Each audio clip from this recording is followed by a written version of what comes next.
आ गई तो ईद बारात, नहीं तो काली जुम्मेरात, ये कब तक चलेगा। दरअसल पाकिस्तान के एनएसए बहुत ज्यादा भड़क रहे थे भारत पर, और जैसे जैसे वो भड़क रहे थे वैसे वैसे ये समझ में आ रहा था कुछ तो बड़ा जरूर हुआ है जिसकी आग यहाँ तक लगी हुई है और ये छटपटाहट देखने को मिल रही है। दरअसल कल ही रात अफगानिस्तान की सेना और पाकिस्तान की सेना में जबरदस्त लड़ाई हुई है, और वो हुई कहाँ है, डूरंड लाइन पर। लेकिन पाकिस्तानी एनएसए का गुस्सा भारत पर फूट रहा है, तो वहीं दूसरी तरफ फ्रांस ने मस्जिदों पर बड़ा एक्शन लेना शुरू कर दिया है। जानेंगे क्या है मामला जिसकी वजह से पाकिस्तान इतना ज्यादा बौखलाया है। इसके अलावा बहुत कुछ आइए जानते हैं इन खबरों को विस्तार। दरअसल ये जो डूरंड लाइन का मामला है, डूरंड लाइन का मामला खत्म हो ही नहीं रहा है। पाकिस्तान लाख कोशिश कर रहा है कि तालिबान को किसी तरीके से मना के ये डूरंड लाइन हम बाढ़ खींच ले, लेकिन बाढ़ खींच नहीं पा रहा है। हो ये रहा है कि तालिबान के ऊपर के नेतृत्व से बात कर रहा है पाकिस्तान, और जो बड़े बड़े नेता हैं वो कह दे रहे हैं ठीक है आप घेर लो, हमें कोई दिक्कत नहीं है, बस ऐसा करो कि इस वक्त हमें पैसे की जरूरत है, आप हमें कुछ पैसे वैसे दे दो। पाकिस्तान पहुंचता है अपने सेंट्रल बैंक और कहता है कि भैया तालिबान को पैसे दे दो। सेंट्रल बैंक कहता है कि यहाँ से वापस लौट जाओ, अगर हमने तालिबान को पैसे दिए तो भारत FATF में छोड़ेगा नहीं और ग्रे लिस्ट में हो, ब्लैक लिस्ट में चले जाओगे। यहाँ से खाली हाथ पाकिस्तान लौट आता है। अब तालिबान को पैसे मिलते नहीं है, तालिबान को जब पैसे नहीं मिलेंगे तो उसका गुस्सा कहीं न कहीं तो दिखेगा, और वो दिखता है डूरंड लाइन पे। डूरंड लाइन पे अचानक से पहुंच जाते हैं पाकिस्तानी सेना और बाड़ा लगाना फिर से शुरू कर देते हैं। जैसे ही शुरू करते हैं, रात का वक्त होता है, पाकिस्तानी आर्मी ये सोचती है कि हम कुनार प्रांत में हमला कर देते हैं, आप खुद ही भाग जाएंगे ये तालिबानी लड़ाके। इन्होंने कुनार प्रांत पर रात के समय हमला कर दिया। इन्होंने एक आर्टिलरी राउंड फायर की तो उधर से तालिबानी लड़ाके 10 आर्टिलरी राउंड लेकर पहुंच गए और उन्होंने फायर करना शुरू कर दिया। कहा जा रहा है कि करीब रात में 3-4 घंटे तक दोनों के बीच में लड़ाइयाँ होती रही। अब ये लड़ाई इस हद तक पहुंच गई है कि पाकिस्तानी सेना को चुप होना पड़ा। मतलब साफ ये है कि पाकिस्तान स्थिति संभाल नहीं पा रहा है डूरंड लाइन पर। लाख है उसके गृह मंत्री ये कहे कि हम सब कुछ संभाल लेंगे, लेकिन हो नहीं रहा है। जिसके बाद गुस्सा किसका फूट रहा है, एनएसए का फूट रहा है भारत के प्रति। खुद कुछ कर नहीं पा रहा है। वो कहते हैं ना,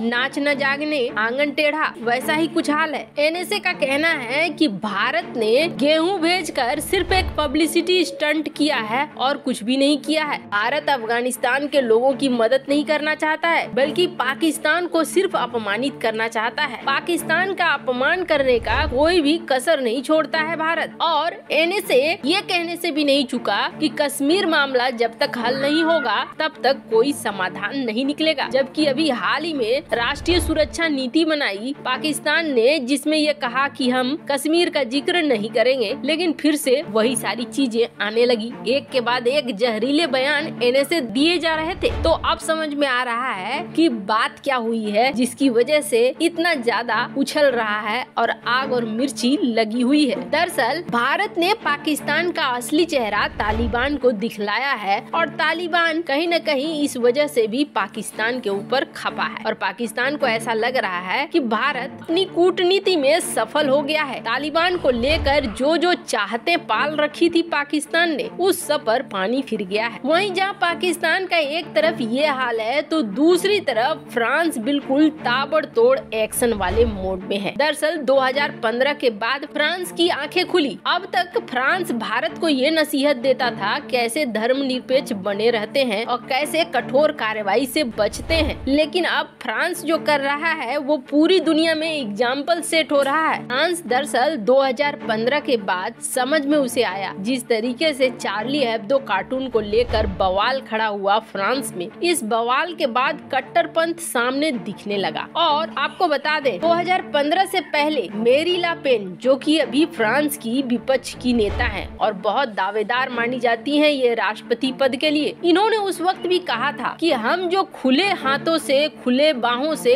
हम स्वीकार कर रहे हैं शरणार्थियों को, और ये जो मुस्लिम शरणार्थी आ रहे हैं इन्होंने गरीबी देखी है, इन्होंने भूखमरी देखी है, उन्हें ऐसे जीवन जीने की आदत नहीं है। हमें पहले इन्हें शिक्षा देना चाहिए, फिर अपने देश में जगह देनी चाहिए। ये हमारे देश में घुसेंगे तो ये कट्टरपंथ को बढ़ावा देंगे और उससे हानि लास्ट में फ्रांस को ही होगी। तब मेरिला पेन की बातों को ध्यान नहीं दिया गया था फ्रांस में, और फ्रांस उदारवादी होकर इन रिफ्यूजियों को अपने देश में आने दे रहा था। और 2015 के बाद जो लगातार हमले होने लगे, कांड होने लगे, उसे देखते हुए फ्रांस को अकल ठिकाने आई जब दिखा कि कुछ उसके देश में कट्टरपंथ बहुत जोर शोर से फैल चुका है। जहां करीब 4 से 5 करोड़ की आबादी है फ्रांस की, तो वहीं 60 लाख तो मुस्लिम समुदाय के लोग हैं और उनमें से अधिकतर वो रिफ्यूजी हैं जो अगल बगल के देशों से भाग भाग कर आए हुए हैं। अब पिछले साल से फ्रांस ने कड़ाई करना शुरू कर दिया है अपने नियमों में, अपने कानून में, और इसका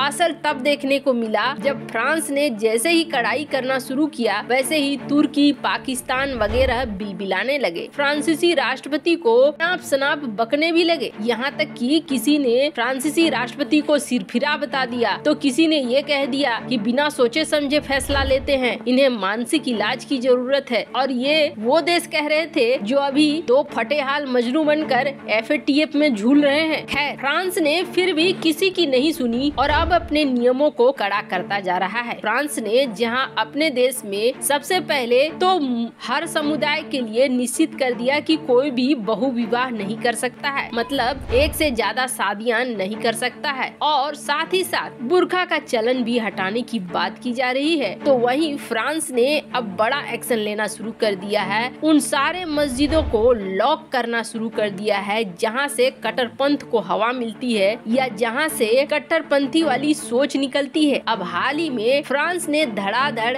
ऐसे मस्जिदों को बंद करना शुरू किया है जो पेरिस के पास है, और उन पर ये इल्जाम लग रहा है कि इन पे फंडिंग मिलती है। यहाँ जो लोग हैं वो ऐसे उपदेश देते हैं जो कट्टरपंथ को बढ़ावा देता है। अब कानून बनाकर पुलिस को भी ये हाथ में हथियार दिया जा रहा है कि आप चाहें तो जब आपको लगता है कोई मस्जिद या कोई मदरसा कट्टरपंथियों को हवा दे रहा है तो उसे आप बंद कर सकते हैं। अब इसी के तहत पेरिस के पास कई मस्जिदों को 6 महीने के लिए बंद किया गया है। 6 महीने में अगर इनके अंदर जो भी चीजें निकल कर आई हैं वो ये ठीक कर लेते हैं तो फिर वापस से इन्हें शुरू करने पर सरकार विचार करेगी। लेकिन कट्टरपंथ को लेकर फ्रांस अब बहुत ही ज्यादा कठोर होता हुआ जा रहा है। वैसे इस कठोरता की जरूरत है ताकि एक कानून सभी के लिए हो। कहीं न कहीं मेरिला पेन सही है कि इन्हें शिक्षा की जरूरत ज्यादा है। अलग अलग मदरसे में शिक्षा होने की बजाय एक शिक्षा होनी चाहिए। जिस देश में ये रहते हैं उसी देश की शिक्षा होनी चाहिए ताकि ये समझ पाए कि ये अलग नहीं है बल्कि उसी देश के नागरिक हैं और जिम्मेदार नागरिक बन पाए। वैसे आपको क्या लगता है, मेरिला पेन ने जो कहा था क्या वो सही है? कमेंट कर अपनी राय जरूर बताएं। जल्द मिलते हैं अगले वीडियो में नई खबर के साथ।